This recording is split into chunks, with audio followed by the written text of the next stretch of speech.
Hello, I'm Ed Markey, Senator from Massachusetts, and it's with a heavy heart that I joined the Burma Task Force to mark the 4-year anniversary of a terrible campaign to wipe out an entire group of people, the Rohingya.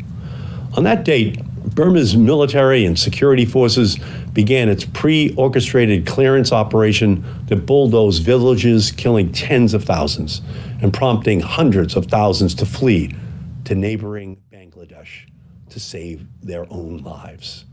Justice delayed is justice denied for the Rohingya.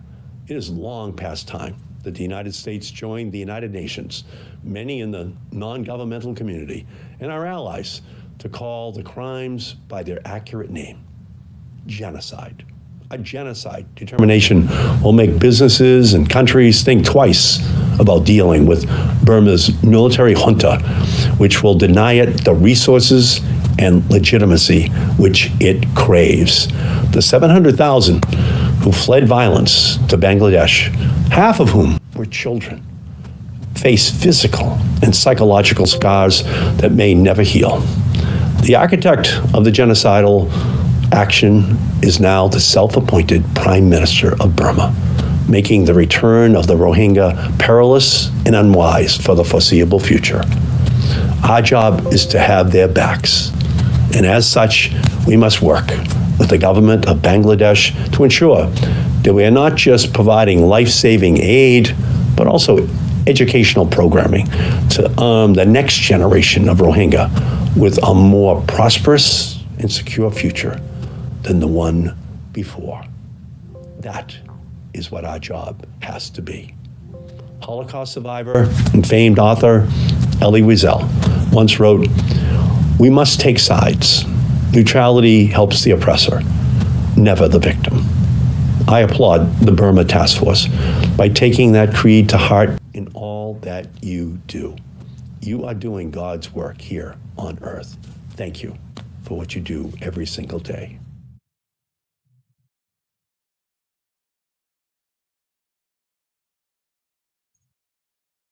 And yes, welcome everybody. This is Adam Carroll, UN Program Director for Justice for All and Team Lead for Burma Task Force. While serving for 37 years in the US House of Representatives, Massachusetts Senator Ed Markey has been both a champion of children's education, but also of the human rights of the Rohingya people. Recently, he reintroduced legislation directing the Department of State to issue a Rohingya genocide determination. He has also called on the Biden administration to cut off the Burmese military's oil and gas revenues and for the international community to impose an arms embargo against the genocidal military regime. I guess I'm going to start off with a brief description of what we're going to be doing today. And that is 4 years after the Burmese military attacked the Rohingya population and sending another wave of 750,000 men, women, and children fleeing their homeland in Rakhine State, we faced the realization that with the Burmese military in power through a military coup 6 months ago, that repatriation back to their homes will not happen in the foreseeable future. Therefore, the excuses that governments make to not provide education for their refugee populations, these are empty excuses. We've been hearing from the Rohingya themselves who are asking us to emphasize the needs of the rising generation, children's needs that are ignored by too many political leaders. Earlier this summer, we launched a report as part of our Let Rohingya Learn campaign, focused on Bangladesh, India, and Malaysia, as well as Burma itself.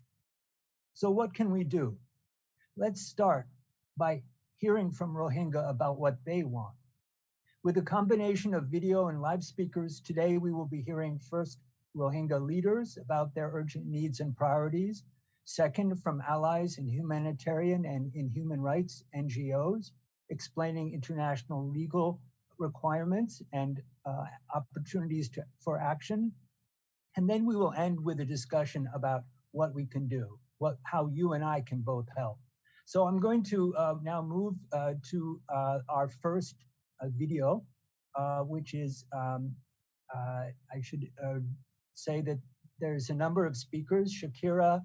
Sharifa Shakira of Rohingya Women's Network for Development, Rais Tinmal of Rohingya Human Rights Network, Osama Siddiqui of Rohingya Welfare Association, and also Kamal Ahmed, founder of the Asian University for Women.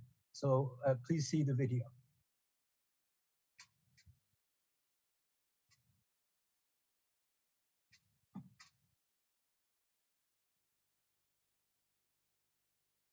Hello, my name is Sharifa Shakira. I am a founder and director of Rohingya Women Development Network. Our aim is to empower Rohingya women from different skill set, build women leaderships, which is very important in our community, and at the same time rebuild our community which been destroyed by the Myanmar government. In my experience, I have worked with so many Rohingya men, women, children, especially with women who've been trafficked, the victim of survivors, the victim of trafficking, the victim of smuggling, and victim of so many other things. These people came to Malaysia with the hope of getting a better education access, protection, better future. Unfortunately, the reality is different. They don't have access to educations. They don't have protection. They have no future as a refugee in Malaysia. There are different organizations, different NGOs are trying to give education to the Rohingya children. Unfortunately, the education is not that successful over there, as they don't have formal textbook, formal education system in their schools. When they don't receive the formal education and their education is not being recognized, these young girls especially become the victim of different people. They have to marry in a young age because they have no other choice. The young boys who have to work in a very young age, child labor take place, and so many other things. Because refugees live with the daily wages, daily basis of their incomes. And we want to see justice to be served to the Rohingya community. And I believe education is the only one of the way which can give justice to Rohingya people. So in this day, I would like to request all of you who are watching and the international community to provide educations to the Rohingya community, because that's the only sustainable opportunity that Rohingya community can have. Thank you so much. Assalamu alaikum warahmatullah. My name is Rais. I'm a Rohingya from Akyab, and I lead Rohingya Human Rights Network and Rohingya Children's Project, a registered charity and a not-for-profit currently registered in Canada. I want to thank Justice for All for this incredible initiative called Let Rohingya Learn on the 4th anniversary of the 2017 massacre. Imam Malik Mujahid, as well as Dr. Alia, Sister Monia, Sister Sadia, have been very instrumental in helping support our schools and vocational training centers in the refugee camps. We run a network of schools in Balukali, Tengkali, Kutupalong, and also No Man's Land, spanning about 1,500 students, both male and female, a staff of teachers and volunteers and caretakers to run these schools that are very grassroots in nature. Running these schools do come with their own challenges, specific obstacles to make them happen. First of all, there's challenges from the authorities. It's very difficult to sustain schools. We've had our schools shut down a few times. As you all know, that education is only legal up until grade 5, a little bit extended to grade 7, and a pilot project that recently was promised a couple of years ago after COVID, just before COVID shutdown began, but did not come into fruition to have education extended until grade 9. So authorities' challenge is a big obstacle that we constantly face. especially amongst refugees who are not registered with formal paperwork inside the refugee camps. Second challenge comes from my own people, and this is a cultural challenge. As a matter of fact, a lot of times kids are discouraged to go and get education because it's considered non-Islamic education, or education that's not confined to memorization of the Quran is not considered a very desirable thing. So this is a misnomer, and it's rampant in that part of the world, unfortunately among my people as well. And it's very hard to overcome that obstacle at times to convince parents to send their kids to school.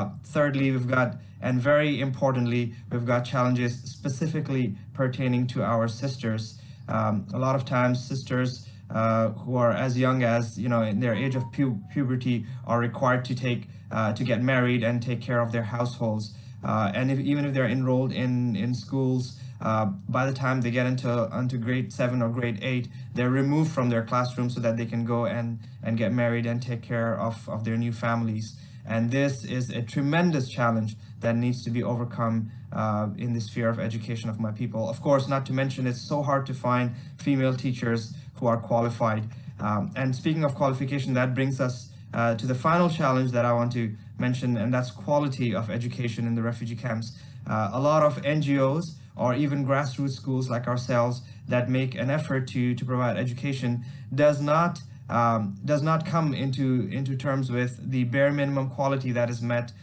Forget about international schools, but also compared to schools within Bangladesh and in the region. Bangladesh, of course, has got some of the finest schools, but mediocre schools in the surrounding of the refugee camps, the education quality in the camps do not compare to that.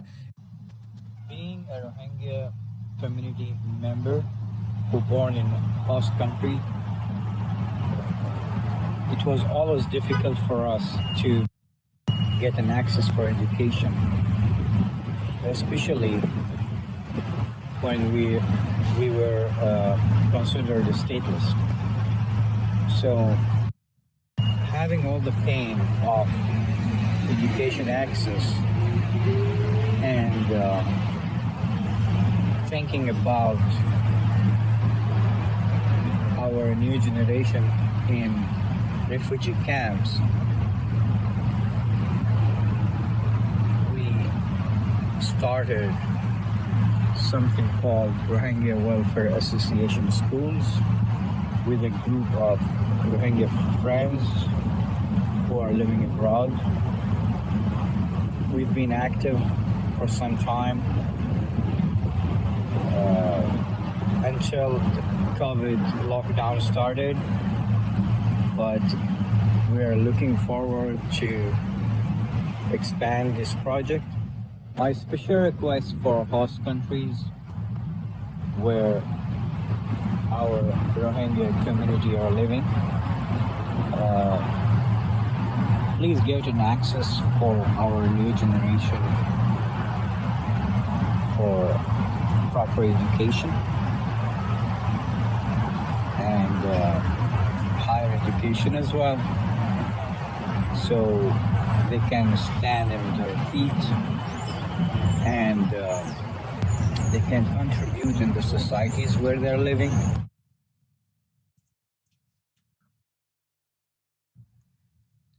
I think access to education is probably the most important asset for any refugee.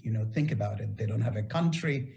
They have been uprooted. They have probably gone through enormous amounts of trauma in the process of being uprooted and having to flee. There is, many cases, refugee families have lost family members. They live generally in sort of in dire situations and settings. So what is there to give them hope other than the idea that they can actually, they're as smart as anybody else and they can get that education, to both from getting their own personal esteem, but also from the point of view of making something out of a life that has been quite unkind to them. And what you see is also that in a lot of countries, the host governments will allow refugees to go to primary school, maybe secondary school, but they will not let them go to university. So we felt at the Asian University for Women that it was particularly important for us to create opportunities for refugees from anywhere to come to this institution, because there is no other place in the world that says if you're a refugee, you're welcome here.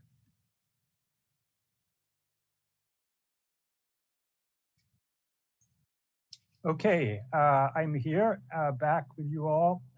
Those were some voices, mostly of Rohingya, whom we know well, who are letting us know their perspective on the needs, the urgent needs for education. In a moment, I'm going to introduce Imran Fazl Mohammed Haq, who has recently been working with us as program associate, but is also a long-standing member of the Rohingya Cultural Society, Cultural Center of Chicago. He has struggled for many years to obtain an education, and he can speak to that. I did want to mention that the last speaker just now, Kamal Ahmed, who is founder and president of the Asian University for Women, he was speaking as part of a program that we funded and supported that had an event yesterday that I was part of called Rise for Rohingya. And they are also trying to promote education. And there's very little access to higher education has been stated. But our next speaker, Imran, is actually going to university now in the US. So I hope Imran is here with us. I understand he's been cited as an attendee. Can somebody find him? Whoever is in charge of the technical side.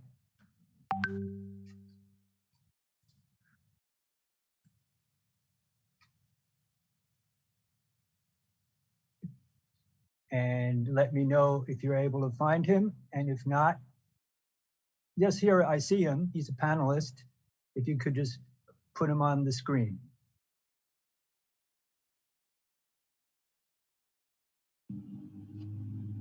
It's all yours, Imran. Please unmute yourself. Thank you, Brother Adam. Assalamu alaikum, everyone. I hope all of you are doing well and enjoying the summer. So let me start with the camp. You know, it's been 4 years.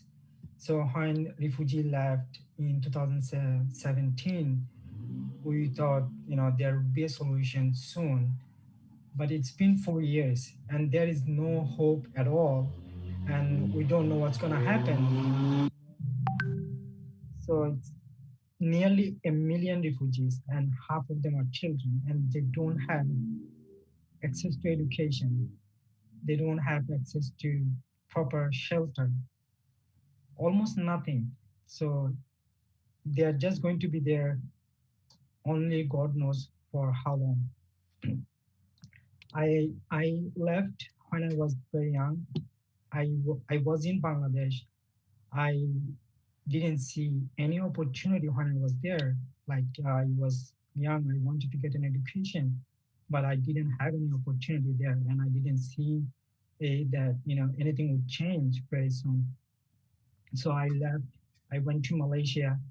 I was in Malaysia for such a long time, and when I was in Malaysia, I saw refugees, children. They were just working in constructions because in Malaysia, in Indonesia, in India, in Bangladesh, we are allowed to get a refugee status, but we are not allowed to go to school. We are not legally allowed to work. So there is no opportunity. So, and if we are not allowed to work legally, so how are we going to survive? All these questions, revolve around in my head, and I just had no option. So I heard about Australia and I left Malaysia. I went to Indonesia by boat again. And when I was in Indonesia, I was arrested by the Indonesian authority, and they put me in the detention center in Manado. And I was detained there for nearly 2 years. In the camp, we had nothing. We didn't have access to phones. We didn't have access to books. We didn't have access to pen. For 2 years, we had really nothing. And every day was just like overwhelming and heartbreaking because there were so many refugees, young children. They were just hopeless with nothing. And after 2 years, I received my refugee status when I was in the camp, and I was released in the community. But in the community, again, I was not allowed to work. I was not even allowed to leave the city when I was in Indonesia. So I didn't see a future when I was there. And there were many Rohingya who were waiting for 10 years, 15 years to be resettled in a third country. I didn't see that it would happen anytime soon because there were so many refugees who were waiting. And I took another risk and I went to Australia by boat again. And when I reached Australia in 2013, but the Australian government changed their refugee policy in 2013. So anyone who came by boat in Australia, the Australian authorities sent the refugees and asylum seekers to their offshore camps. One was in Papua New Guinea and the other one was in Nauru. I was sent to Papua New Guinea. And I was detained there for 5 years, from 2013 to 2018. And it was really heartbreaking because, I thought Australia would treat refugees like human beings. As a Rohingya, as a stateless person, I had some good expectation from the Australian authority, but it was completely opposite. So for 5 years, we were detained in the camp, and in my compound, there were nearly 500 refugees, and there were nearly 50 refugees in each room. And we were tortured physically, mentally, in every way, because their mission, their aim was to send the refugees and asylum seekers back to their countries where they were not safe. As a Rohingya, so it's really complicated because there were other refugees. They were, in some ways, they were lucky because they had the opportunity to go back to their country because they had passports. They had a country, but for Rohingya, they didn't have any opportunity. If the Australian government kept them there for 10 years, 15 years, 20 years, they wouldn't have any opportunity to get out of that place because we are stateless. We don't have a country, and our country don't accept us as its citizen. So for 5 years, I didn't know how I would survive, but after a week, I started learning because I saw pain and injustices in the camp, but I didn't have the language to, speak for my rights. So I started learning when I was in the camp in Australia's offshore detention center, and I started teaching myself, and then I started writing. My English was very basic. I didn't have many words. I struggled a lot at the beginning, but I resisted all the hardships, and I taught myself. I started writing, and I've been published around the world. So now I'm just gonna talk to you about the education. Why? This is the question that we have to understand. Why is education important for Rohingya or other refugees? For example, I was there for 5 years in Australia's detention center. They didn't give me any opportunity. I could have finished my bachelor in 5 years. They spent billions of dollars just to torture refugees and asylum seekers for 5 years. There are still refugees and they have been there for 8 or 9 years, and they're spending billions of dollars. Just doesn't make sense. So now, they just send me here with nothing and I'm starting from the scratch. They could have spent that money to educate me. I would have been ready to contribute to this world when I came to the United States. That's why education is important for the Rohingya.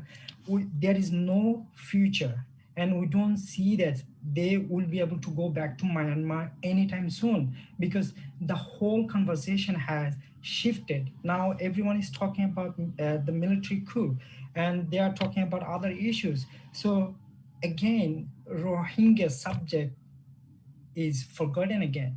So it happened again and again and again, and it will happen. It will just continue because there is just, we are not just talking about one issue. There are many other issues, and Rohingya will be forgotten again. And I want to thank the Burma Task Force to think about the Rohingya people and their education because it's so important, and they are going to be stuck in the refugee camp for many years. But they don't have to waste their lives, they don't have to waste their years in the camp. If they have access to education, they will be able to thrive. When they leave the refugee camp, they will be ready to contribute to this world. And also, when we were in our country, we were deprived of education because the military, the government of Burma didn't want us to be involved in the political history. They didn't want us to learn the history of our own country. They wanted us to be excluded, not included. So when refugees left in 2017, we saw so many cases. There were um, so many things happen, but our people didn't have the language and the understanding to explain what happened because they didn't have education. They were not allowed to go to school. When they managed to save their life, came to Bangladesh, they didn't have language. They didn't have any idea what would happen because they were deprived of education. Now, if now they are safe, they are in Bangladesh camp. People, the international community has access to the camp, and I think it's so important for the international community to focus on Rohingyas education. We have to let them learn because if they don't learn, injustice will continue, and our people will will lose many generations, and people will continue to suffer the trauma they face. Thank you, Brother Imran. Thank you very much for sharing that personal testimony and those clear words for us. We're going to show a 1-minute video of a young Rohingya boy in the camps who could have been you, perhaps 10 years ago. So let's see the quick video.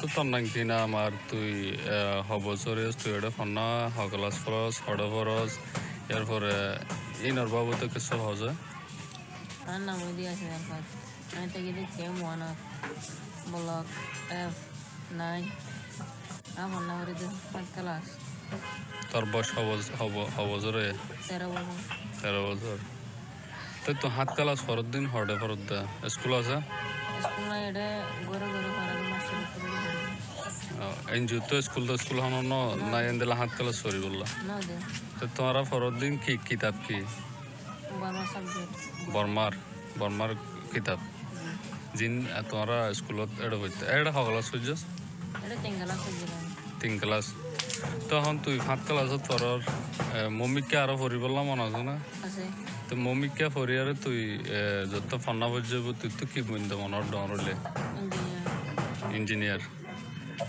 আচ্ছা engineer বনিয়ারে তুই মানে আর কোমল্লা কি ফায়দা করে ফেরিবি কোমল্লা ফায়দা করে যেতে ওজন তো দিয়া না তাই বলতে আছে তাই এটা ওজন তো বাদ দিয়ে আর হয়ে যাবে ওজন তো সোলা আর হয়ে যাবে 3 দিন আর হয়ে যাবে আচ্ছা শুকরিয়া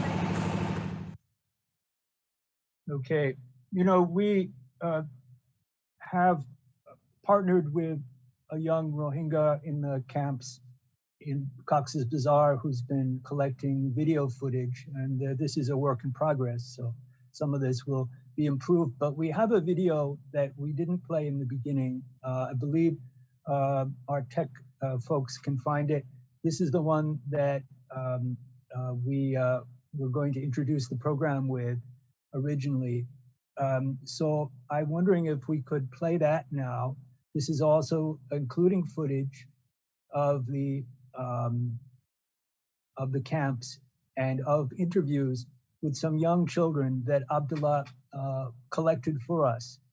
And you know, it really speaks to their hopes for the future, and that these hopes are being denied. And then I will kick the conversation over to Imam Malik to introduce our next speaker. But let's go to the video. This is the original one that our colleague Baba has been working on, and hopefully we can line that up now.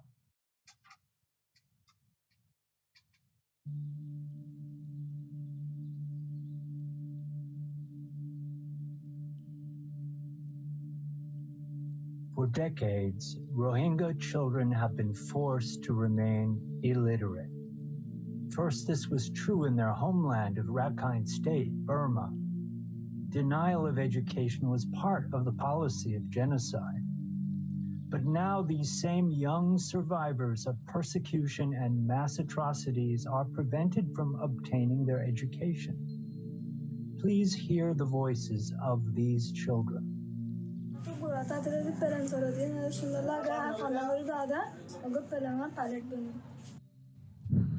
तुका नाशा बेसी बेसी भन्ना भरी doctor बनि पर्ला एक भन्ना भरी डाक्टर बन्यो डाक्टर भएर हारको मलाई फाइदा गुजुम गरि मान्छेले माला लाग्छु. How will these children make their dreams come true? The nations hosting Rohingya refugees have not allowed these children access to school, especially for older children. In Bangladesh, over 500,000 Rohingya children have been deprived of a future. On August 25th, 2017, after decades of increasing oppression of the Rohingya Muslim population, the Burmese military committed genocide against the community in Rakhine State.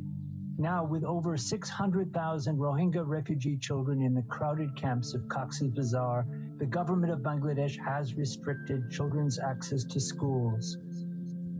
The 2021 military coup put the perpetrators of genocide in charge. There can be no return anytime in the foreseeable future. So this cruel policy kills children's dreams for the future. Now let's hear from several more young people living in the camps.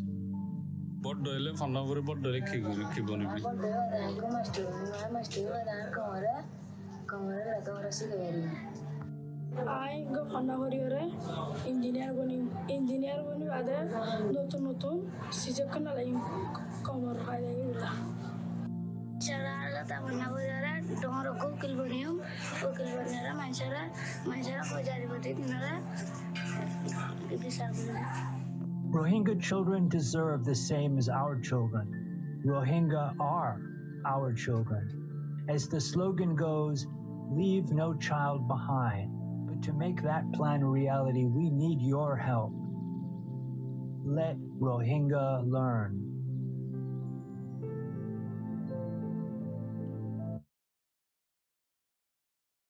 Thanks. And now we'll move the spotlight to Imam Malik. Welcome. Assalamu alaikum. Thank you so much. It's good to hear voices of people who are really doing their best. Look at Brother Imran's struggle. Just to go to school, he had to risk his life from boat to boat, country to country. Thank God our country is here. He's finally here. He's dedicated to education. May Allah bless him with the best. But what about 600,000 children in the camps? You see, 2 generations are already lost. In 1982 was the year they took away the citizenship. And since they are not citizen, they were using their own logic to say, hey, you cannot go to school. But Rohingya have sabr, strength, and they're very smart people. They suddenly converted absence of education into creating madrasa after madrasa. And they had a university, Jamia Ahmadiyya, several hundred students and close to 150 professors. I met one of the graduates. I can tell you that graduate was smarter than most of the imams I have met in America. But then they came for the final solution. By that time, 2 generations of Rohingyas were lost without education. Yes, some were educated because they were able to bribe themselves. Burma military is subject to bribing, and a lot of people can bribe and get things done. So yes, some got education one way by hook or crook. Now they're in Bangladesh. They're safe, definitely, in worst possible situation.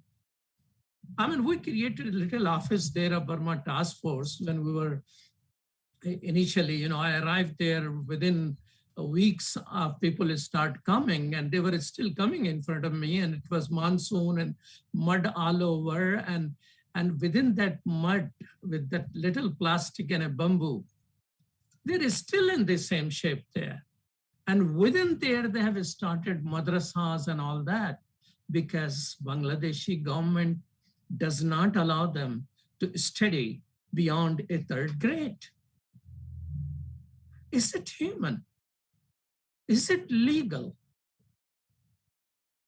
A 3rd generation is about to be lost. 600,000 children. They cannot, if they're teenagers, they cannot do a job. Doing a job is illegal. They cannot get out of the camp because that is illegal. It's barbed wire. Even when fire came, they cannot run away from the fire because it's barbed wire all around. And they cannot get to school. What do you expect 600,000 children to do if there's nothing else to do? There's a very little space, 2-3 places walking up and down all day. I spotted few areas, open areas where flood water comes. When there is no flood, they can play, some games and all that. But other than that, and Rohingyas are the first one who want to go back home because they're sick and tired of living in this situation.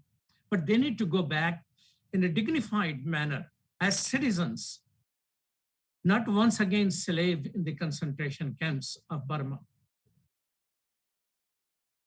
We have Bob Roberts, we're gonna hear him. He's co-chair with the Faith Coalition with myself. We have Burma Task Force. So Burma Task Force organized interfaith delegation. And we met in the Foreign Office of Bangladesh. Foreign Secretary was there of Bangladesh. He has their Bangladeshi ambassador to Burma was sitting next. And there were about 10 officers. And we were about 10, 12 people ourselves. Bangladesh Foreign Secretary was very clear in saying that we don't expect these people to go back to Burma. Very clear. And I even challenged him. He said, well, I don't care. I have 6 months at the job. If they fire me by saying this, that's okay. But then I met the UNHCR person who is in charge of education. I met Brock in charge of education. I met OIM in charge of education. Each one of them told me, Bangladesh will not change its policy of stopping education at 3rd grade level unless America pushes. Brothers and sisters, this program is for 2 purposes. One is we still need to get it declared genocide.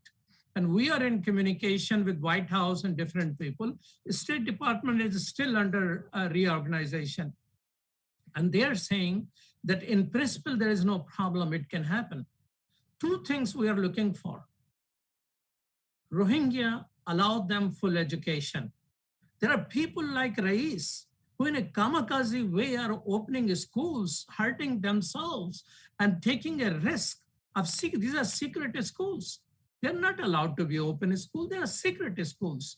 Rohingyas are trying their best to teach each other as much as possible, but not legally. 600,000 cannot be taught in this particular way. So we need to open a system, and that will open when you volunteer, brothers. I'm not going to ask you for a single penny. Keep that for yourself and your families. But give me 5 minutes a day for next few weeks. And this can happen, inshallah. Lifting, $1.3 billion is given by the United States so far. $1.3 billion to take care of Rohingya refugees. If that money was distributed among the Rohingya people there, they could have done a marvelous job. Stop these restrictions on education. An educated Rohingya is good for herself, good for himself. Educated Rohingya is good for Bangladesh. An educated Rohingya is good for Burma. What is wrong with education? This can be done if we volunteer and push for it. Second thing is declaration of genocide. Canada has declared it a genocide. Bob Pecker is here. John is here. He was present there at ICJ. He contributed to that whole process. I was present there in the provisional decision. International Court of Justice did declare provisionally it's a genocide. United States, 2018, December, Congress, House of Representatives said it's a genocide, but State Department hasn't formally declared it. So to ask, let Rohingya learn in Bangladesh. Let's not lose the third generation of Rohingya without education. Second, get it declared a genocide. These things, brothers and sisters, I can assure you are possible, but it will require. And that's why we organize this program. And at this moment, I like Brother Adam to put program on hold. Everybody go online. Could you put it on chat somewhere? burmataskforce.org/volunteer. That is burmataskforce.org/volunteer. Please volunteer. If I have 200, 300 volunteers willing to give just 5 minutes a day, if you cannot do every day, maybe few times a week, 5 minutes, and we can make it happen, inshallah. So, Brother Adam, let's put a pause. Let's request everyone to go and sign up. Just sign up right now. I am a volunteer for this. Most people here who are present are volunteer for that. Could you please sign up right now? So I'm putting it right now on there, burmataskforce.org/volunteer. Just please write down your name, and there are a list of things what you could do. We'll take a few minutes, I'll keep talking, but please do this action item. If this one thing you could do, we will be able to guide. Brother Adam has a whole program. There are 5, 6 things which you can do, but it will require us to be able to communicate to you, because sometime vote comes in, and vote, when it comes in, I have seen in Congress, senator and congressperson running to vote because time is expiring and they have been late, not voting. So sometimes time is very short to make things happen. And that's why we need to be able to communicate with you. So we have online, Sister Hina just put in, Brother Wahid has just put in the link. Just click there and please sign up. Rohingyas have sabr. Rohingyas have resolve. They're very strong people. I mean, I can tell you in Chicago, there is more crime than the Rohingya camps. I walk morning until evening. I don't find people quarreling with each other. Very calm and collected people. In Chicago downtown, when I come out for lunchtime to go to mosque to pray, I hear a lot more noise. I can tell you this. These people are very good people, but they are subject to inhumanity. 2 generations lost without education, and 3rd generation to study, they have to get on board from Bangladesh to Malaysia if they're able to survive. And in Malaysia, they cannot They will go on a boat to Australia if they can survive. And then they were put in the camps. Brothers and sisters, volunteer. Give me just 5 minutes of your time for next few weeks. Inshallah, this thing can be done. And this is the real thing which I need from you. So 2 more minutes. If you haven't signed it, I'm very happy to see Brother Dawood has signed in and Ghazala Javed has signed in. Thank you so much. Just go there and sign up right now. This is what is needed. Sign up so we can be a movement. You know, Burma Task Force is a coalition of 38 organizations, but organizations are big and they have many things to do. But it's individuals who are able to contribute. It is because of your phone calls and pressure, President Trump, who established a Muslim ban, during his era, we were able to get $1.3 billion for Bangladesh. Of course, a lot of Rohingya and other allies and everybody was making an effort, but it was possible because of your pressure. Otherwise, it would not have ever happened in Trump administration. That's the goodness of our country. That's the goodness of democracy, that citizens who are demonized like Muslims still are citizens and still can speak up and still can do things. So I like to give you confidence that this administration is willing to do it only if we make them do it. To make them do it, I need 5 minutes of your time. And thank you so much, Sister Mona have signed up. Brother Faris has signed up, and many people are signing up. Thank you so much. Brother Adam, back to you. Okay, thank you, Imam Malik. And yes, as you mentioned, the next speaker will be Dr. Bob Roberts, trailblazer in the peacemaking and international religious freedom arenas, called upon by U.S. Department of State, United Nations, U.S. Islamic World Forum, World Economic Forum, and many other organizations for his groundbreaking work in the field. Dr. Bob Roberts is founder, Dr. Bob Roberts Jr., I should say, is founder and chairman of Global Ventures, Inc., and co-founder of Multi-Faith Neighbors Network, and Burma Task Force was honored by his participation in delegation visits to the Rohingya refugee camps in Cox's Bazar. Welcome, Reverend Bob. Thank you very much. It's an honor to be with you today. Imam Malik, you sound like a Baptist televangelist. Come on, I see that volunteer. Here's another name. I believe in Bring Jesus. it in, baby.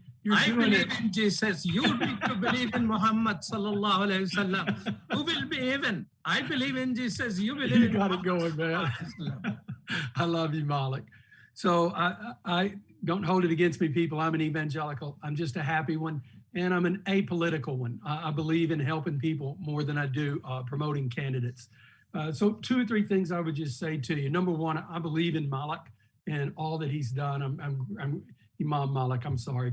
I believe in him. I love him. I'm grateful for him and all that he does. And that's why I work with him. So 2 or 3 things I would say.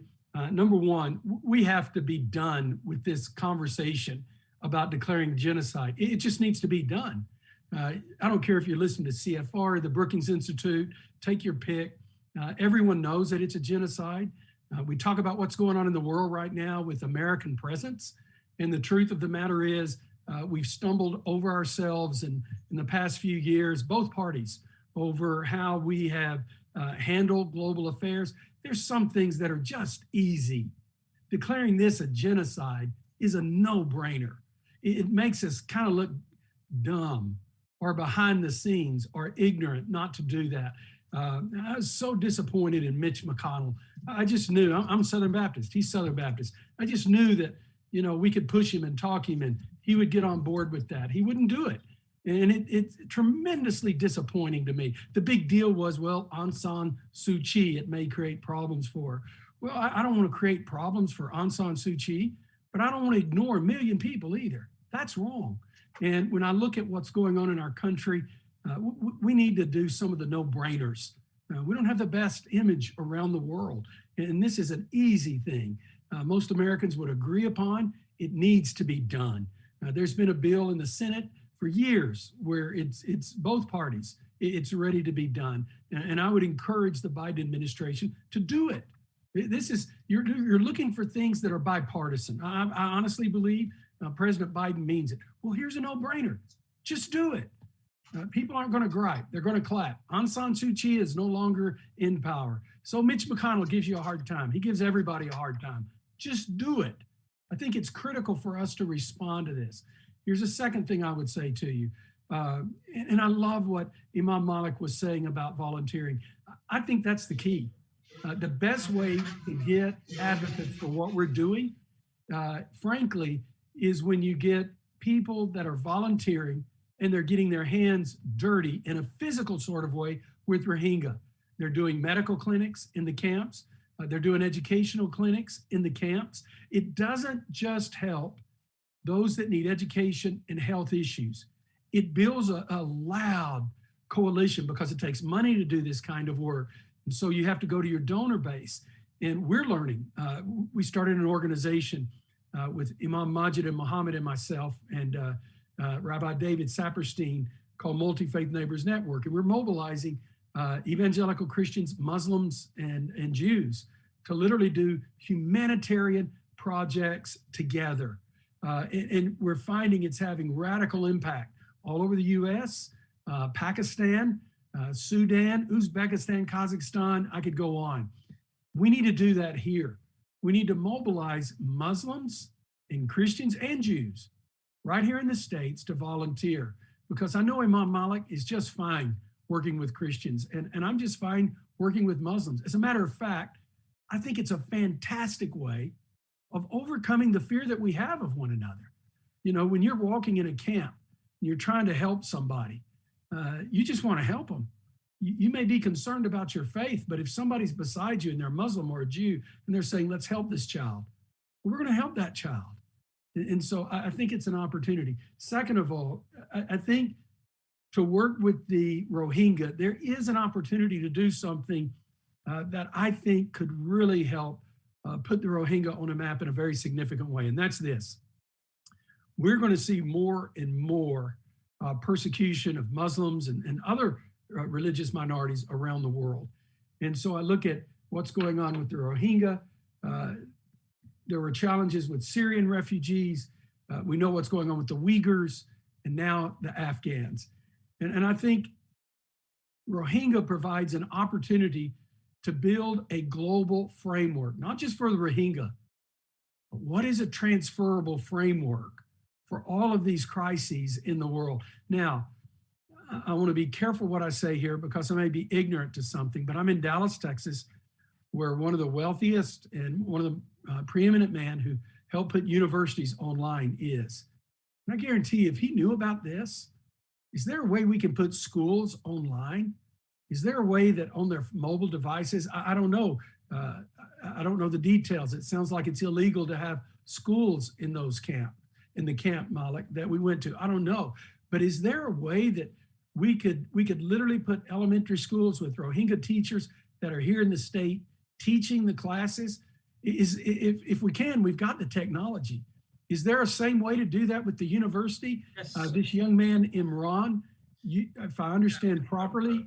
It is possible. The thing is that internet, they need high quality. Not everybody has it, but in smartphone, if they have a higher level of, instead of just 1G or 2G, if it is a higher one, they can remotely teach. The problem is they keep dropping the internet to the lowest possible level. So that mechanism of connection between them and education is also very difficult. It is part of our, education report, which Adam has very beautifully authored. We have defined that this element, if it is open, they are like people like Imran and Rais. I mean, these people are dedicated people. They know inside out. They can teach in their language. So sorry, since you asked me a question, I thought I should thank you. Right there. Well, I'm just telling you, I'm ready to help you any way you need it.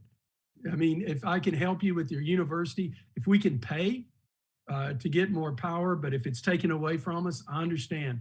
But if we can pay for it, let's don't let money. We have technology now. This is a different world. So let's bypass as much of the powers that be that want to stop us to get to the grassroots. All I'm saying, I'm here to help for free. And I would like to mobilize Christians to work with Muslims to say, do you need money? Let's get money. Do you need internet? Let's get internet. Let's don't let anything get in the way. And thank you, Malik, for what you're doing. I'm committed. I'm here. We'll do whatever you want to do. Thank you. Thank you, brother. Thank you.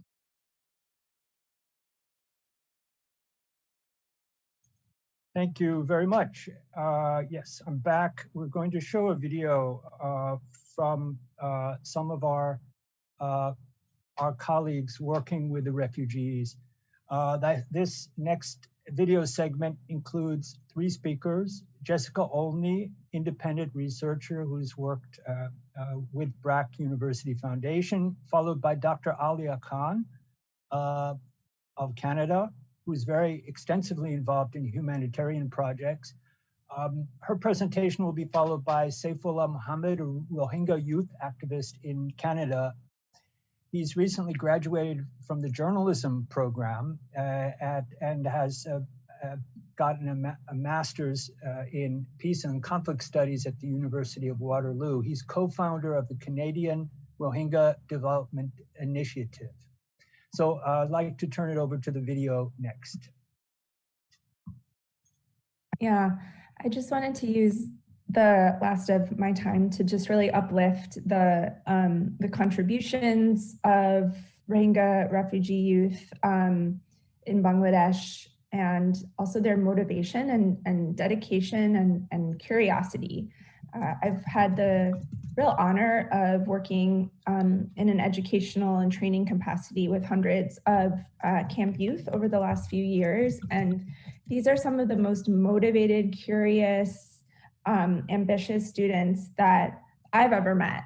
And coming from the US, where kids can take education for granted sometimes, I can assure you that if education becomes more accessible to youth in the camps, not a single person will take it for granted. And these will be some of the most dedicated students you can imagine. As Imran mentioned, there are students who speak a dozen languages. I mean, this is incredible. This is a resource, and it should be looked at as a resource. I think it's not in anyone's interests anywhere to deny education to these students. And the more that they have access, the more contributions they can make. This can also lead to livelihood and economic development, not only in the camps, in the local, regional, and national economy in Bangladesh and other refugee hosting countries. So we don't have to have antagonism around the issue of education. It should be looked at as something that will be good for everyone, everywhere. And there shouldn't be any hindrance to it.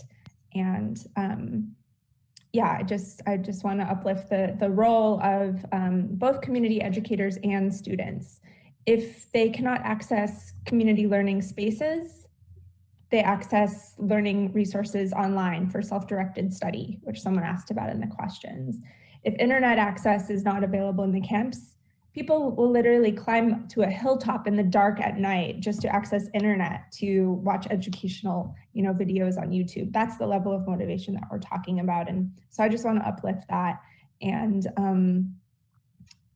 just echo the point that education will only help and it will only be mutually beneficial for all stakeholders, and no one is benefited by the denial of education.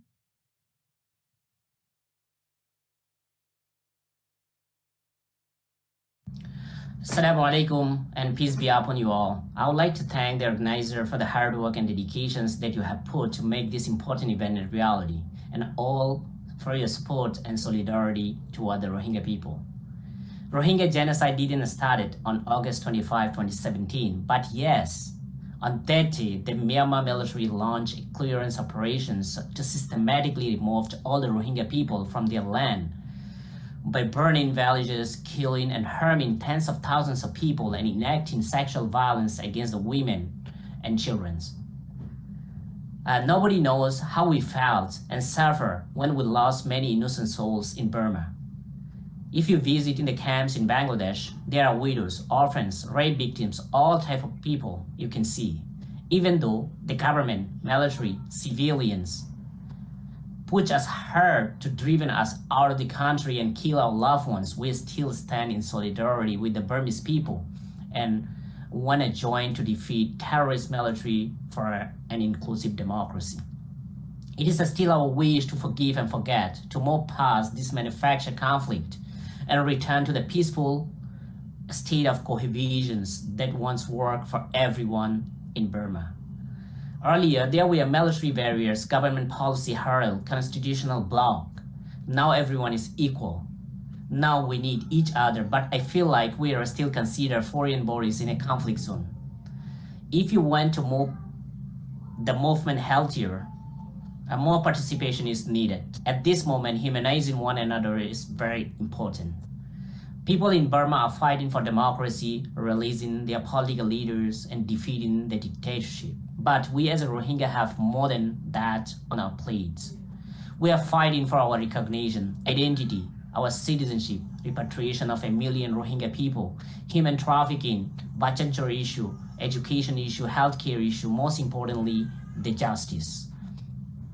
All our hard work and contribution will only truly be realized when the Rohingya have their citizenship, peace, and freedom restored, and the perpetrators of such heinous crime are held accountable. This 4th anniversary of genocide commemoration will remind our moral obligation to act with sincerity and honesty. The words "never again" is not enough. It needs serious actions for this terrible humanitarian crisis, so that the Rohingya people have the reason to live a life in this world. Thank you so much.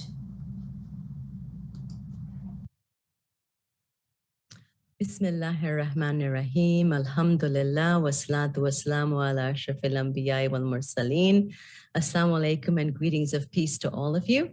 My name is Alia Khan, and I will be speaking today about the importance of education for the Rohingya children who are victims of genocide and are living in horrific conditions in the camps in Bangladesh. I will share my slides.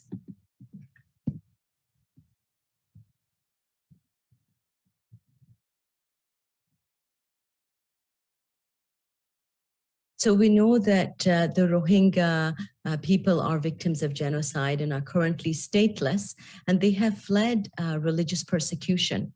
And we have seen the massive assault on the Rohingya people with the burning of hundreds of villages, beheadings and slaughter of men, women, and children, and mass gang rape of more than 80,000 women and girls. And 1 million Rohingya people fled on foot from Myanmar to Bangladesh. 60% of the refugees in the camp are children, many of whom are orphans. And these children are victims of severe violence, family separation, and many are living without any guardians and have no access to education. The conditions at the camps are horrific. They're overcrowded. There is insufficient water, food, clothing, and there are major concerns regarding safety, especially for young girls. Child trafficking is a major issue in the camps. And the children are in desperate need for food, shelter, and medicine. Education can provide life-saving knowledge and skills for disease prevention, self-protection, and awareness of rights. And education is a fundamental human right, and this has been enshrined under international and regional human rights laws. Every child has a fundamental right to basic education, and this will enable children to protect themselves and learn survival and life skills. And it can also provide psychological support to severely traumatized children. It is absolutely crucial for the rebuilding of the family and the community. And education will provide vocational training and technical skills, which are essential to improve their future. There are a number of challenges that we face. Bangladesh government has banned the use of the Bangladeshi school curriculum and the use of the Bangla language in educating the children, the Rohingya children. And the government has also not made provision for the Rohingya children to access formal education in Bangladesh. Currently, there's a lack of an approved curriculum, a limited supply of qualified teachers, and a critical need for space, materials, and funding. So what is the solution? The international community are responsible to support formal education for the Rohingya children. They are stateless and they're in desperate need. And we are part of the international community. Bangladesh should provide accredited programming, and we should advocate for this. But in the meantime, we have to step up and deliver private education. And we need to establish learning centers and provide education in the Rohingya language.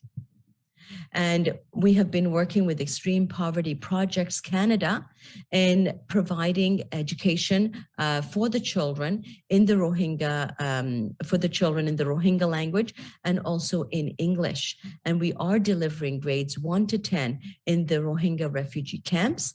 And here are some pictures of the classrooms that we have set up. Grades 1, 2, 3, 4, 5, 6, 7, 8, 9, 10.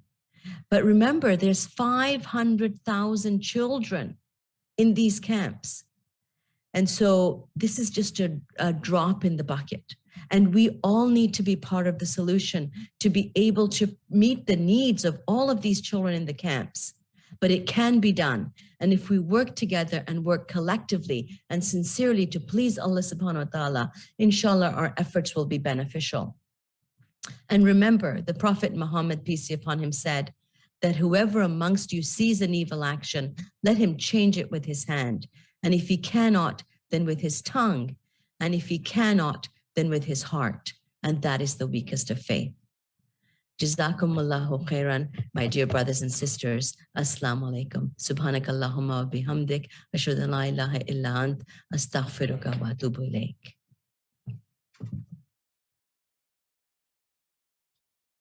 Yes, and I'm back. That was Sister Alia, and all the speakers addressed the sharpness of suffering and the urgency of the need for education. The next group of speakers are going to address international rules, laws, treaties that host countries should be following. They are breaking their own agreements by failing to provide education, and it's good to know about this. So I'll be showing the video with Debbie Stothard, founder of the Alternative ASEAN Network for Burma, journalist, organizer, and former Secretary General of the International Federation of Human Rights. Also Fen Osler-Hampson, the president of the World Refugee and Migration Council, and Bill van Esveld, associate director of the Children's Rights Program of Human Rights Watch, as well as Chomtali Huq, associate professor of law at CUNY School of Law and founder editor of an innovative law and media nonprofit called Law at the Margins. Please.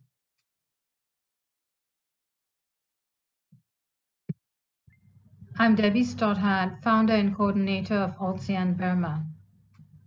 Most of Burma's neighboring countries have ratified the Convention on the Rights of the Child, and yet they still continue to block or restrict access to education for displaced Rohingya children and youth. This will prolong and intensify the impact of the Rohingya genocide. Campaigns and education programs to change the situation are critical to ensuring that the Rohingya community and survivors of this genocide are able to rebuild their communities and their future. Let Rohingya learn. Thank you. As a United Nations organization, UNHCR is bound to abide by international law. And international law says any child, regardless of whether they have an ID document, regardless of whether they're a refugee or an illegal migrant or an asylum seeker or whatever, every child has the right to quality education without discrimination. So these things cannot be linked.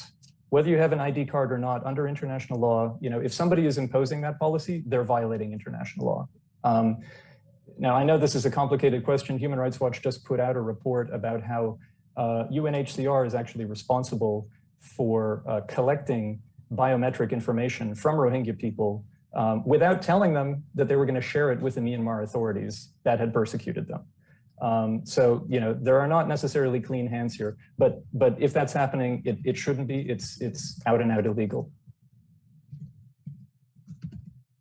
More than 400,000 Rohingya refugee children between the ages of 12 and 17 are being deprived of educational opportunities by the Bangladeshi government. For many of them, lack of educational opportunities comes at a crucial time in their own personal development. It's time for the government of Bangladesh to end its policy of restricting educational opportunities to Rohingya refugees. Although some international aid agencies have been permitted to teach Rohingya children, those efforts came to a standstill with the COVID pandemic. Funding for humanitarian assistance, including education, is also in decline. This year, only 34% of the required $1 billion in US dollars has been dispersed, and that funding situation will likely worsen as a new humanitarian crisis unfolds in Afghanistan.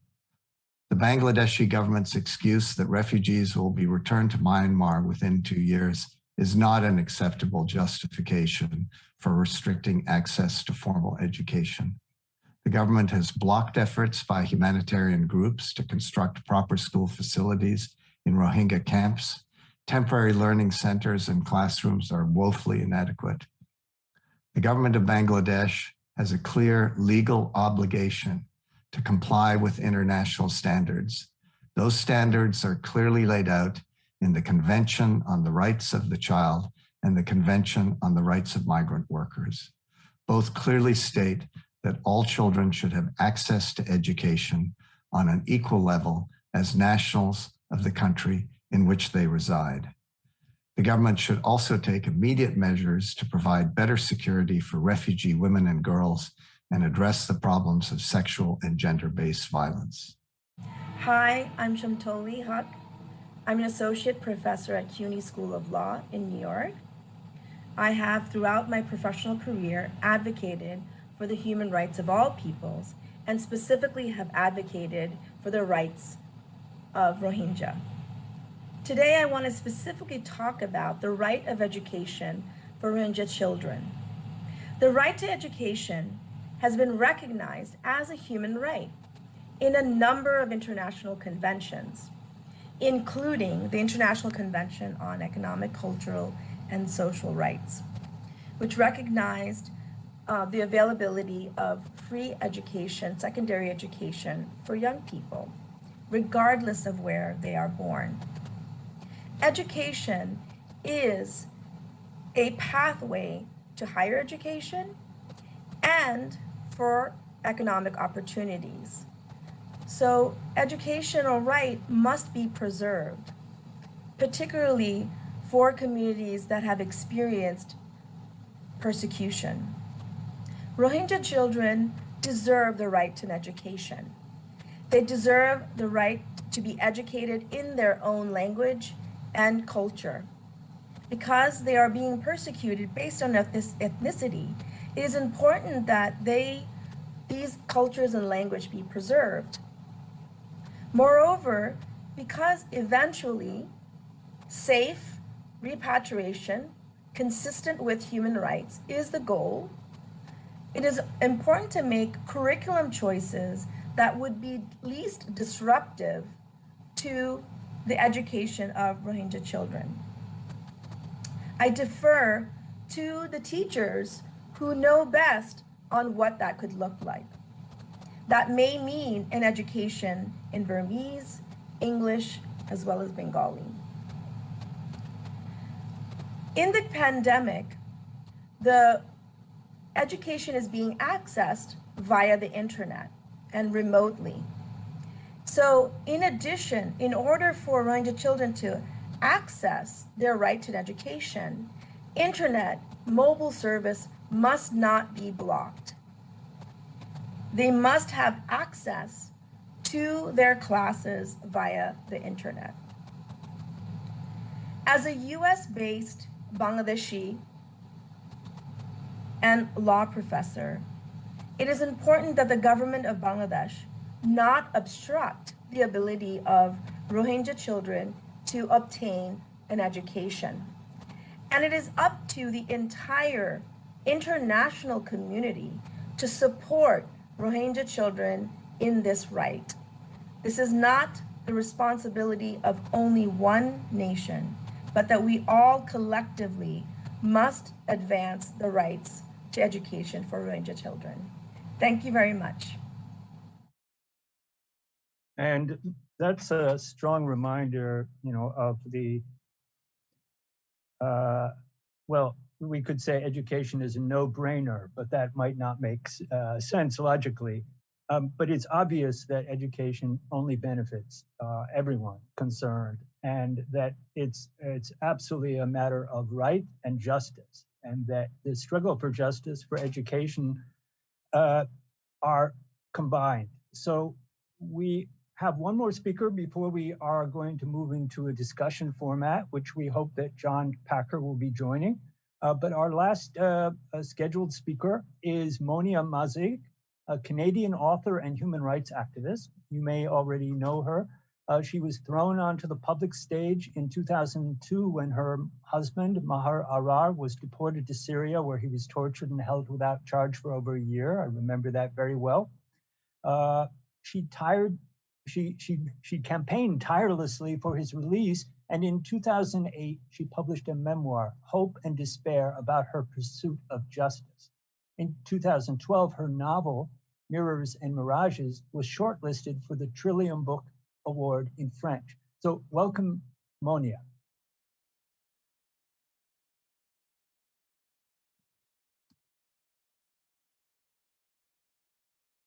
And we saw you there somewhere. So Monia, if you can, someone can highlight you or spotlight you, that would be great. I see you. Yes, welcome. Assalamualaikum. Thank you. Wa alaikum assalam. Assalamu alaikum, everyone. Thank you for all the work everybody has done to bring this event together, and for all the previous speakers that reminded us how important it is to speak for human rights, how important it is also to speak for education. I think everything has been said. I'm going to share with you some brief remarks to emphasize, basically, or to summarize what has been said and what probably we should do together. I come to you also from Ottawa, the land of the Algonquin and Ceded territories. And I come to you as an academic, as a human rights activist, but also as the secretary of the Ottawa Muslim Women Organization. And I know what we are doing is not probably a lot, but I would like to remind everyone that recently we have fundraised for the Rohingya women and children refugees. And through the tremendous help of Brother Rais, who was speaking to us on a video shortly, we were able to raise $10,000 that, inshallah, with God's help, is going to go to the education of purposely for women and children. 3 days ago, on August 25th, we observed Genocide Remembrance Day. It is a sad day because we remember everyone who was killed, raped, displaced from their homes. We also come to remember our Muslim Rohingya brothers and sisters who were forced to flee their villages in Rakhine State in Myanmar after their homes were set on fire, their relatives killed, their women and girls raped at the hands of the Myanmar security forces. Entire township inhabited by the Rohingya across the Mangdo region went up in flames.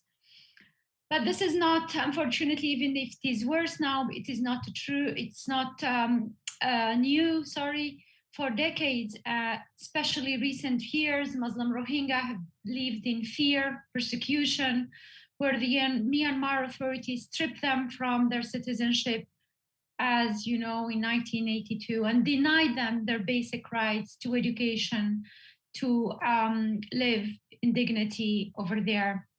We should also never forget how in 2017, crimes against humanity and acts of genocide were committed by these same military forces against innocent men, children, women, elderly people. Many of you have mentioned the frightening number of almost 1 million, like less than 1 million of Rohingya who fled to Bangladesh and who are now staying in camp in total precarity, mainly in the Cox's Bazar region in Bangladesh. The United Nations has described the Rohingya as the most persecuted minority in the world, and this is terrible. And as much as it is terrible, it is very concerning. Today, as much as the question of repatriation of the Rohingya refugee from Bangladesh to their homelands in Myanmar looks still urgent and alive, it is being unfortunately overshadowed by the difficult situation of the Rohingya refugees in the camps in Bangladesh. What makes the question even harder and more complicated and delayed is the February, of course, military coup in Myanmar. Recently, Bangladesh State Minister for Foreign Affairs told some reporters that the issue is going to be delayed further, especially for this situation, political situation. So everything, as if everything conspired again, those refugees from Myanmar in Bangladesh to have their situation got worse and worse day by day.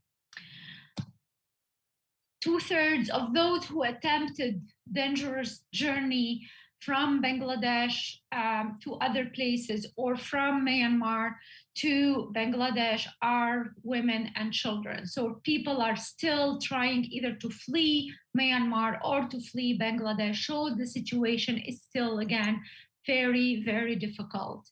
Many Rohingya refugees in Cox's Bazar camp fear that they will be moved, as some of you know, to Bashan Char, this low-lying salt island in the Bay of Bengal. Already 20,000 refugees have been displaced there, some of them by despair, some of them some sort of force, some of them because they have no other choice. In the camps, the Rohingya refugees are banned to build strong shelters, which put them even at greater risk of destruction during the annual monsoon season and at further risk for fires during the dry season. Despite all these concerns, the education remains very unorganized and random. And like mentioned, some of you mentioned, even banned. Many children, especially girls, are not receiving any formal education. My friend, human rights activist, Rohingya activist, Rais Monk, told me recently that when his local organization tried to set up classes in the camps for children, only 4 classes were formed until grade 6. Very few people, as you can imagine, would send their daughter to schools after that age for different reasons, maybe some traditional conservative reason, but also for safety and for concern about their safety in those places. There are some good news to share with you among all these sort of very discouraging and alarming situation. The Canadian government continued to provide international aid to the Rohingya refugees in Bangladesh. In its last federal budget, 2021, the Canadian government committed to $288 million for 3 years as humanitarian assistance to the Rohingya refugees. Karen Gould, the Canadian Minister of International Development, said that Canada will consider financial support for the Rohingya genocide case at the International Court of Justice. These are promising, hopeful, good steps. Nevertheless, there are many, many issues many of you spoke about that we need to emphasize and that we should really continue to call for, and especially here from my personal spot or for my personal activism in Canada. The education in the refugee camps, it's still a big concern. The safety in the camps, especially for women and children, is also a big concern. There are reports, recent report talking about women being assaulted, unfortunately, also the information that some gangs are being at work in those camps. So this is really something to take with a lot of concern and a lot of quick response from the Bangladeshi authority, of course, and from the international community. Dr. Alia spoke about the vocational training centers. I would add my voice to that. It is important to teach the kids how to talk, how to write, read in different languages, but also to keep really the teaching at a trade, at a skills sort of teaching, so they can support themselves. So we have seen women learning how to sewing. These are very important. We should continue asking for this as well. In the meanwhile, development of culturally sensitive curriculum. This is key. We have heard that they are following, the children so far are following the Burma curriculum. It is important that a special culturally sensitive curriculum should be taught to those children in the camp, so they can learn about their tradition, they can learn about their religion, they can learn about their history. As all these are strong components to build their identity and continue seek justice for their rights eventually. Finally, it is worth to mention that following the military coup, some pro-democracy groups formed in what they call the National Unity Government of Myanmar. This is what they call also the government in exile. So last June, this National Unity Government issued a statement accusing the military of crimes against humanity, war crime against Myanmar people on the basis of race, religion, sexual orientation, or political beliefs. This is a reminder, very sad reminder of the situation. However, this can be seen despite some still unclear, very general wording. The statement is considered by many as a good step in the right direction. So perhaps, I personally think that Canada should open some diplomatic channels with some of these politicians who made those promising statements, and make explicit demand about the inclusion of some Rohingya women representation in this government in exile, and keep pushing and pressuring the international community so that the right of the children, the right of all the Rohingya people in education, in living in dignity, are not forgotten and are going to always be a source of concern, but also a source of hope for the coming future. Thank you very much. Assalamu alaikum. Peace be upon you all. Wa alaikum salam. Thank you, Sister Monia, and that was rousing and inspiring. Reminds me that this week, during another event, I was able to ask a question of the new National Unity Government Minister for Human Rights. I asked him about education of Rohingya, and he said everything that we would want to hear. But again, they are not in power. And he is not necessarily representing every person from his party either. And so at least it was a little bit a ray of light, and it gives us something to work on. So we have to find all of these opportunities to push our concerns and to build some hope for the Rohingya, both in Burma eventually and in the camps where they're living now. So we've heard today from a lot of speakers, it's really a community of activists, of leaders, working in partnership.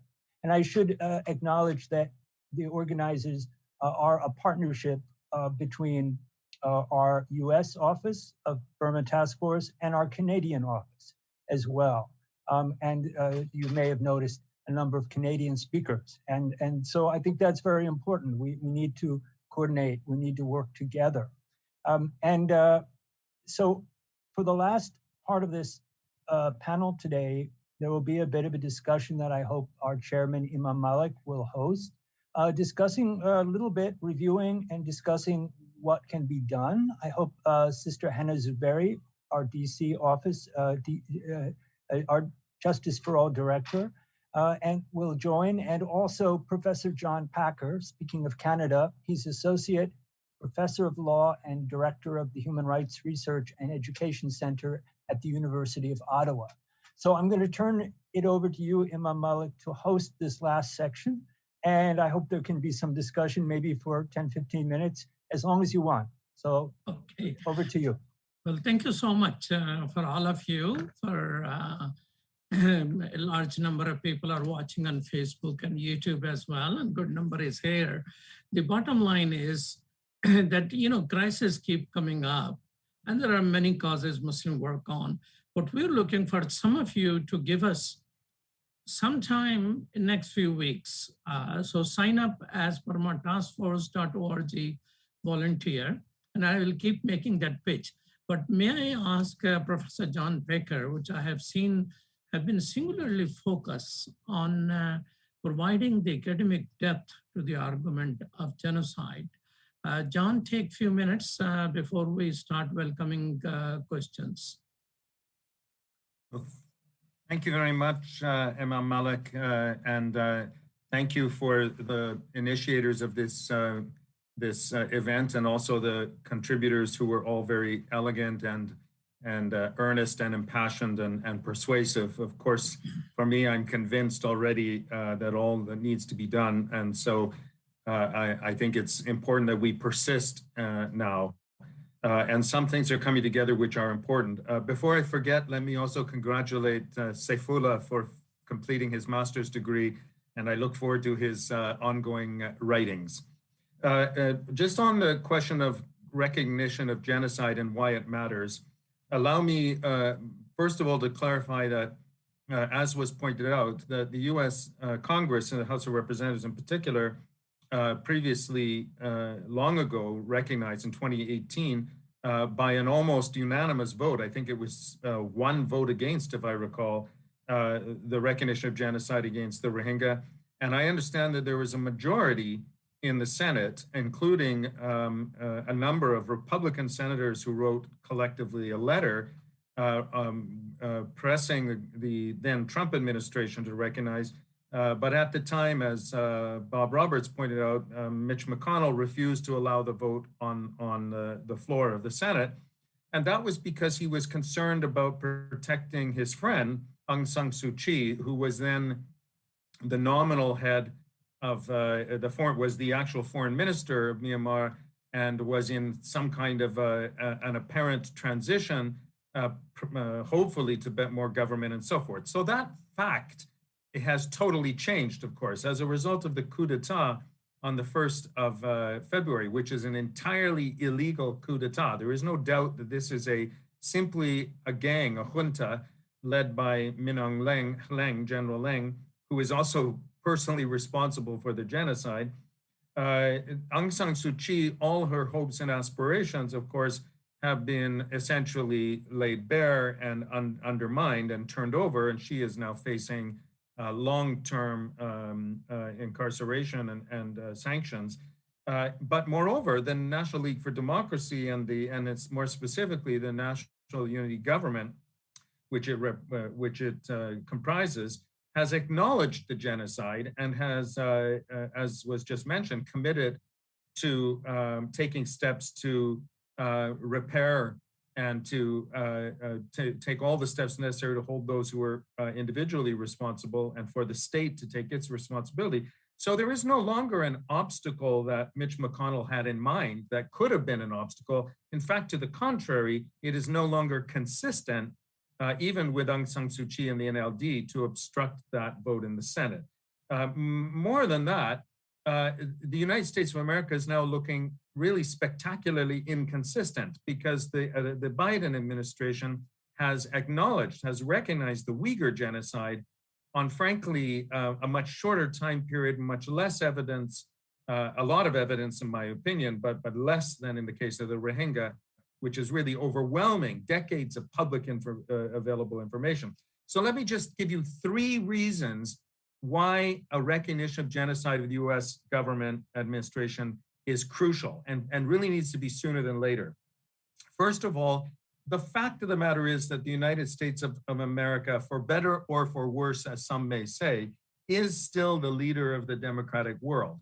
And the position of the United States of America, when it is hesitant, uncertain, or lagging, then that creates a kind of excuse for weaker, smaller states that may be uncertain. In this case, countries like Canada have recognized genocide, some others like France and others too, but their backbone is not as steeled in the absence of the USA being uncertain. So the first and foremost reason is that when the United States of America were to, should it declare, others will not only be steeled in their positions, but many others will follow. So this is the first reason. The second reason is that there are consequences which follow from a recognition of genocide. There are legal consequences. We see this in the case of the Uyghur genocide.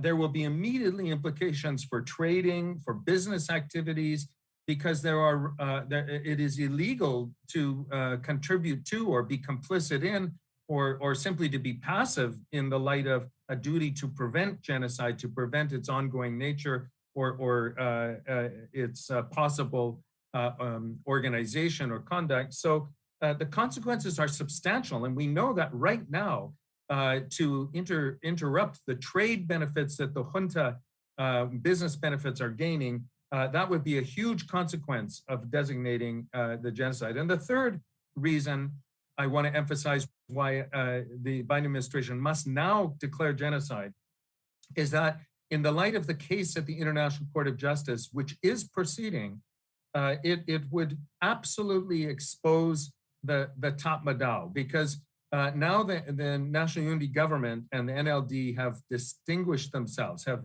identified themselves as not part of and not responsible for this regime.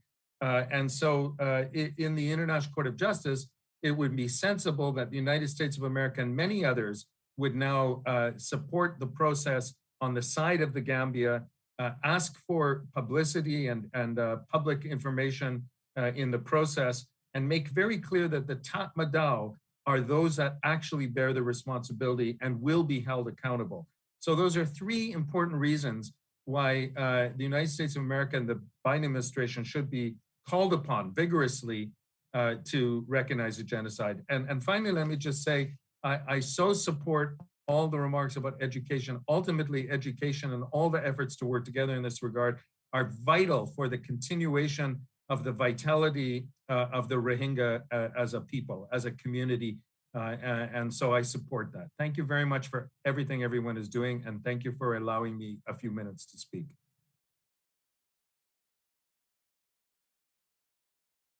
Thank you so much, John. If you have any questions, please type in the chat box and we will attend to that. While you're doing that, Hina, could you please take a few minutes to guide people what need to be done? You know, may I request Dr. Abdul Wahid to please put in the chat box the whole report. Brother Adam, with the help of many people, have I think about 50, 60 page report about the state of education.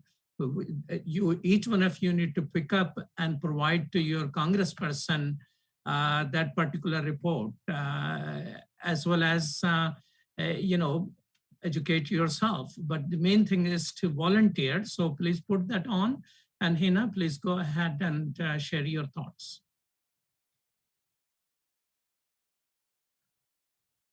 Assalamualaikum warahmatullah. Thank you so much for putting this program together, Brother Adam, and the rest of our team. Always amazed by all the work that gets done at, mashallah, Justice for All. As our children are headed back to school, many parents are out back to school shopping, making sure they've got backpacks and all. And imagine those same feelings all the moms and dads, grandparents here, that Rohingya parents have as well. And I know many of you reach out and say, what can we do aside from sending money? What can we do? And there's so much you can do.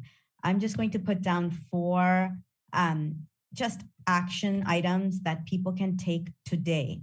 One is a petition that is to Sheikh Hasina, who is the Prime Minister of Bangladesh, requesting her to let, as the mother of Rohingyas, as she's been called around the world, to let her children learn.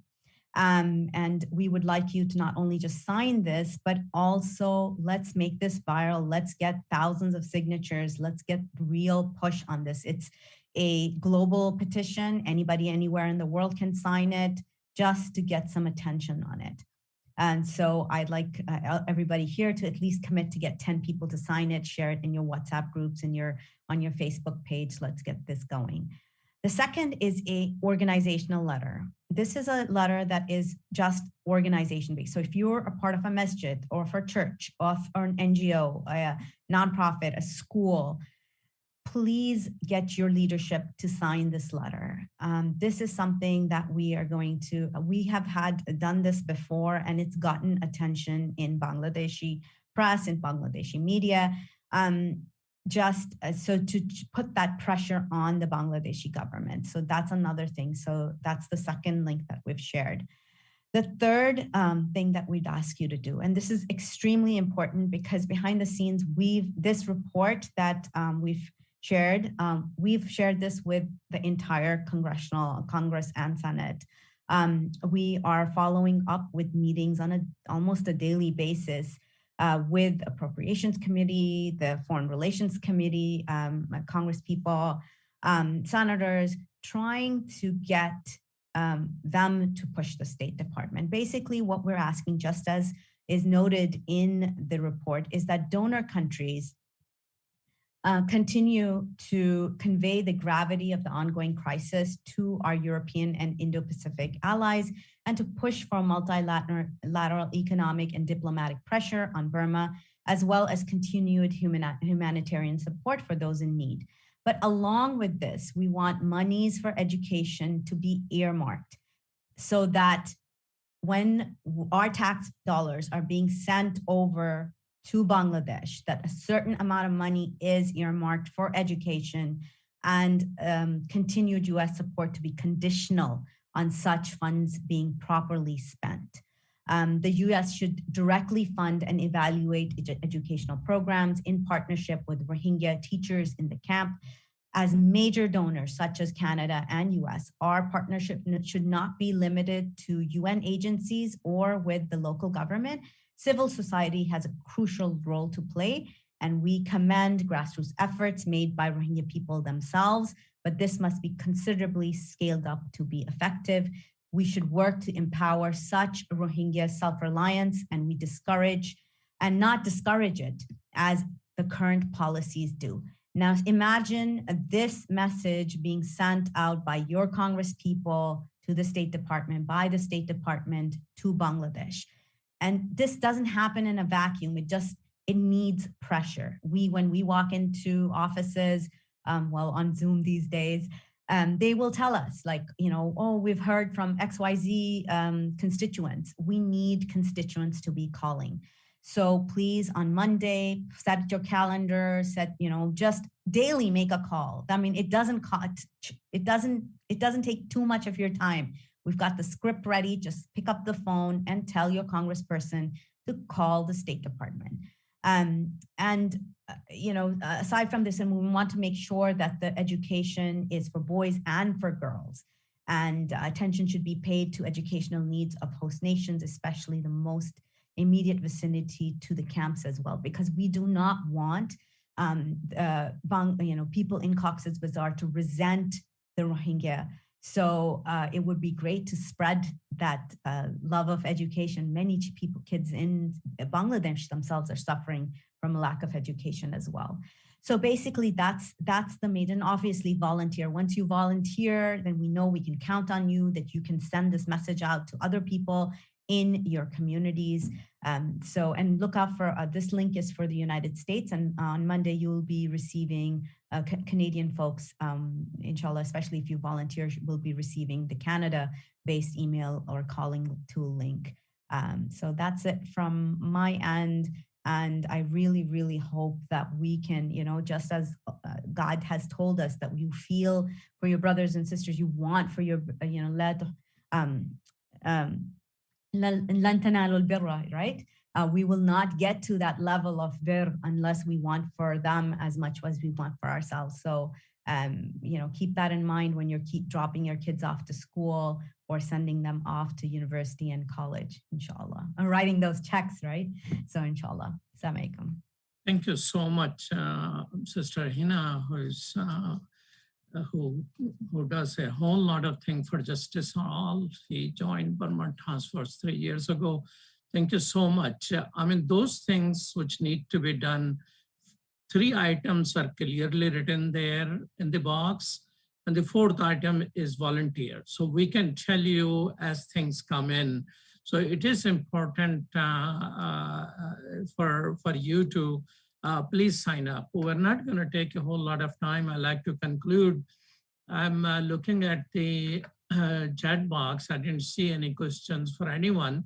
So at this moment, we'd like to conclude by thanking each one of you who has made presentation. And thank you so much for being here and accepting our invitation. And we learn from you, a lot of things which have been said. A lot of people are trying to do things. There are many, many causes in our country and around the world. And it's not easy to bring a cause like Rohingya up, because there are not many Rohingyas in this country. And those who are here, they're struggling to meet the basic needs. And so those of Rohingyas who are actively working in this area, may Allah bless them, give them strength, and they continue to take this cause. And rest of us allies, I think this is very doable thing right now. Both things, getting it declared genocide, it's a doable thing. I'm in conversation with White House. The State Department is still trying to organize itself better because it was, quite a bit not quite ready after the Trump administration. So more things are happening in the National Security Council, which is in the White House and in the White House. And right now they are probably, is all bogged down by the situation in Afghanistan. But if we can start building it up bit by bit, this thing can happen. And I'm hearing from them. And $1.3 billion is not a small money, which United States has given, and Canada has given $300 million. So I think there is some leverage which exists if we keep pushing. There is no reason whatsoever to keep people illiterate.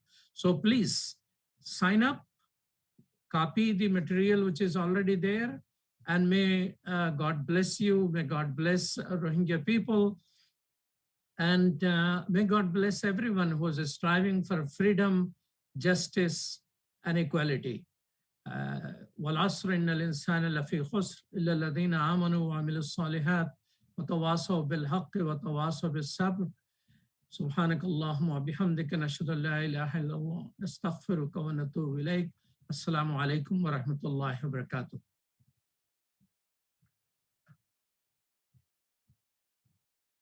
God bless you, Malik.